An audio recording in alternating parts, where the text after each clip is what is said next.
Hello from the Angelati studio live at ICSG 2016. My name is Ade, and joining me today is John McDonald, Smart Grid Business Development Leader North America, Global Smart Grid Strategy Group at GE Grid Solutions, and also a previous IEEE Power and Energy Society chairperson, president rather. John, to kick things off, you're pretty much Smart Grid royalty. You've been there, you've seen the entire journey so far. And how do you feel about the market then and now? I've been working in what we call Smart Grid today. It's a field that I've been working in for over 40 years full time. And actually, we've been adding intelligence to the grid for a long, long time. So I like to call it a smarter grid, okay? Because Smart Grid almost sounds like we're just starting to add intelligence to the grid, which isn't true. Many of us have spent our whole careers doing it. So the things I like to distinguish is what did we do in the past and what are we doing new. And some of the new things that we're doing is much more focused on the distribution system. Smart meters is something that's new, and monitoring and diagnosing the health of transformers, because the average age of a transformer today around the world is 35, 40 years old. And then the last thing would be integrating renewables and the impact of renewables have. So those are some of the new things that we're doing with the Smart Grid. It's funny you say that, because you were actually sat on you moderated a panel discussion of the past, present, and presidents of the IEEE Power and Energy Society. What were some of the key takeaway points from that discussion? Some of the things we talked about the global trends in grid modernization. So we prefer the term today, grid modernization, than smart grid. It's been adopted in the U.S. and in many other countries. So some of the global trends are around the world is much more focused on distribution, as I said, because traditionally we've spent most of our money in generation and transmission, and distribution is not as efficient as it could be. And this is the last stop before the electricity gets to the customer. So there's a lot of benefits today. So much so that we say that for every dollar we spend on distribution, we can get about $5 of benefits back. It's a very strong business case. So one is distribution. Two would be optimizing the transmission system. And this is through synchro phasers, phaser measurement units, which is something new. It gives us many samples of voltage and current per second, where with a traditional data acquisition today, it's maybe one sample every 2 to 4 seconds. And then another one would be, again, health of assets, continuous health monitoring of assets. And then the last one would be smart meters. There's about, for instance, 50 million meters installed now in the United States, smart meters. So there's a lot of work going on implementing smart meters and two-way communications, and using the metering data also that help us optimize the distribution system too. Okay, well that's a good take on sort of a snapshot of the technology advancements that we're seeing. Let's flip the conversation to the philosophical side of things. And one of the sort of assets in the grid that doesn't necessarily get the most attention is the people. People are the biggest assets on the grid. And you have a strong take on behavior and mindset change. Do you want to share that? Well, I think with respect to assets, people, the workforce, we have a situation where the energy workforce is traditionally an aging workforce. For instance, in the United States, within the next 5 years, 40% of the employees and 60% of the executives will retire. So this is huge, because we have a continuing demand of younger people with the right skills, and the supply doesn't meet the demand. But so we need to retirements occur, we need to capture that experience. But I think what's important with the workforce is it's very frustrating where we have a situation where we have technology that's field proven, that has a very strong business case. For instance, I talked to the utility and say, if we implement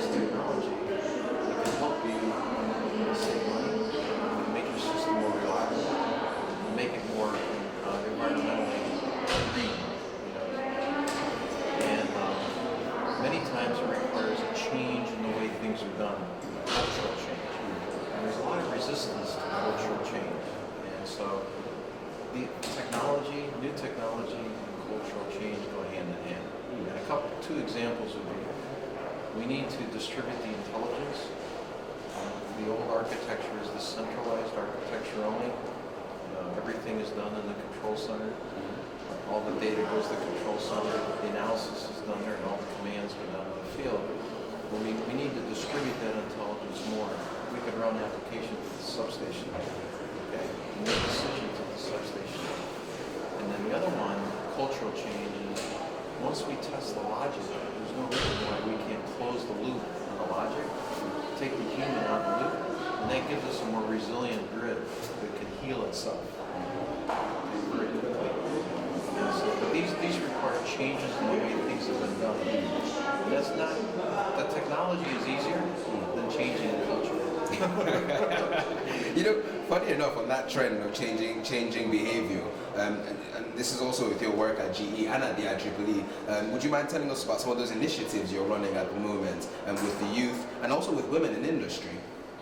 Well, the workforce, because we have so many retirements, in the next 5 years, it's very important for us to interest young people that in the energy field.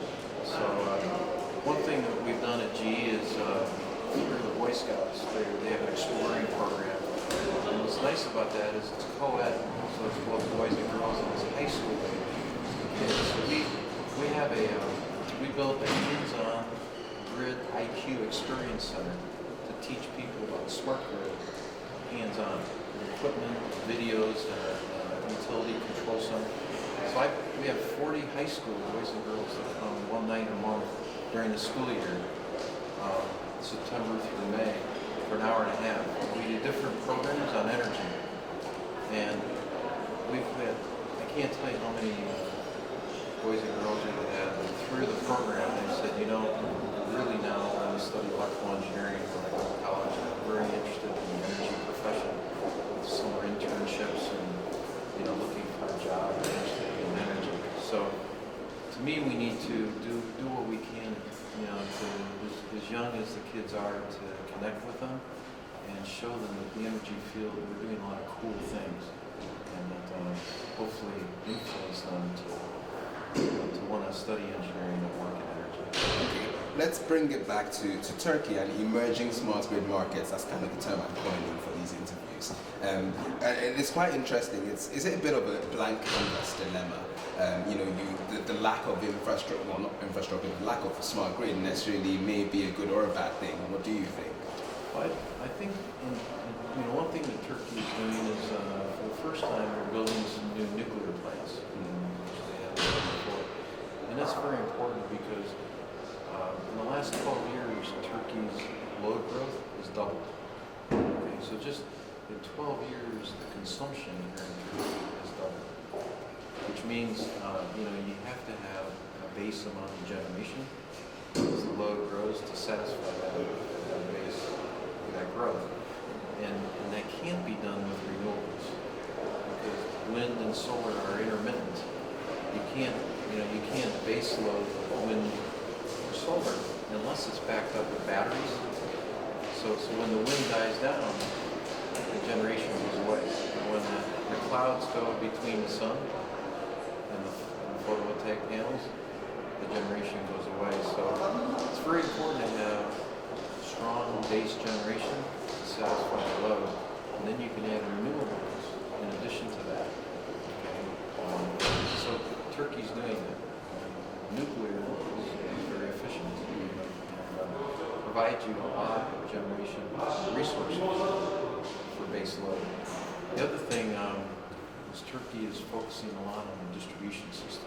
So at GE, we just supplied 2 advanced distribution management systems to two different distribution utilities in Turkey, and also to the transmission utility in Turkey. We supplied to 3 of their large substations new digital control system technology to more advanced substation automation. So some of the things that around the world seem to be the areas of emphasis are happening in Turkey. They're doing the right things in the right areas. I guess the last one would be we've just supplied the new asset management and geographic information system asset management, because we have aging assets, we need to do more. The assets like a transformer cost $1 million. We can't replace all of those at the same time. So we can add, for a much smaller investment, we can add technology that improves the health of the asset. It extends the life of older assets. So we can replace them more on a budgeted basis. And so that's asset management, and so that technology has just been supplied to Turkey. So it's interesting that experiencing load growth, doing the right things with generation, and doing the right things with technologies or distribution, transmission substations, and asset management to build a strong foundation for technology. Okay. Well, I guess a great place for us to round off this interview is kind of the outlook on the future. You've seen quite a lot in your time on the smart grid campaign trail. How does this left you feeling, and where do you think, or what is most exciting for you on the horizon? Truly, so I've been working full-time in smart grid about 42 years almost now. So I've seen a lot, but it's more exciting, truthfully, today than it ever has been in my career. So when someone says to me, "When will you retire?" I say, "Why would I want to retire? I'm having more fun today." Do you feel like you're just getting started? I don't even want to think about that. So let's just say that there's more changes happening now than ever in the past. The changes that are happening are more significant.